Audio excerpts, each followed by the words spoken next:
మిత్రులారా, మీకందరికీ తెలుసు, మహిళలు కాంగ్రెస్ పార్టీ ఈ దేశానికి రాష్ట్రపతిని మహిళను చేసింది. కాంగ్రెస్ పార్టీ ఈ దేశానికి ప్రధానమంత్రిని మహిళను చేసింది. ఆ ఉక్కు మహిళ శ్రీమతి ఇందిరాగాంధీ ఈ దేశంలో సీలింగ్ చట్టాన్ని తీసుకొచ్చి వేలాది ఎకరాలు లక్షలాది ఎకరాల భూములను దొరల గడిలలో మూలుగుతుంటే ఆ భూములను గుంజుకొని దళితుల గిరిజనులకు పంచిపెట్టింది. ఇల్లు లేని వాళ్ళకు ఇందిరమ్మ ఇల్లు ఇచ్చింది, కట్టుకోవడానికి పట్టా లేని వాళ్ళకు ఇంటి పట్టానిచ్చింది.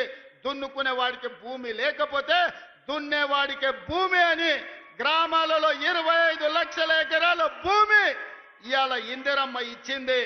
ఆదివాసీలకు 10 లక్షల ఎకరాల పోడు భూముల పట్టాలు ఇచ్చింది ఇందిరమ్మ ప్రభుత్వం. ఇవాళ పేదవాడు సొంత ఇల్లు ఉన్నా, సొంత ఇంటి స్థలం ఉన్నా, దున్నుకోవడానికి భూమి ఉంది అంటే అది ఇందిరమ్మ ఇచ్చిన భూమి, ఇందిరమ్మ ఇచ్చిన ఇల్లు పట్ట, ఇందిరమ్మ ఇచ్చిన ఇల్లు అని చెప్పి నేను ఈ సందర్భంగా తెలియజేయదలుచుకున్న మిత్రులారా, ఇవాళ మీరు ఆలోచన చేయండి. ఇందిరమ్మ ఆనాడు తెచ్చిన సంక్షేమము అభివృద్ధి ఈరోజు పేదవాళ్ళ జీవితాల్లో వెలుగులను నింపింది. అందుకే ఈరోజు ఏ సంక్షేమ పథకానికైనా ఇందిరమ్మ పేరు మనం పెడుతున్నాం.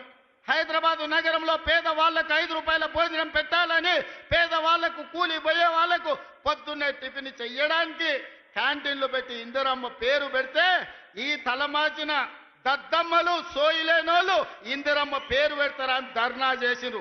ఒక్కనొక్కని బట్టలు ఇప్పదీసి కొడితే తప్ప ఇందిరమ్మ గొప్పతనం వాళ్ళకు అర్థం కాదు అని చెప్పి నేను ఈ సందర్భంగా తెలియజేస్తున్న మిత్రులారా.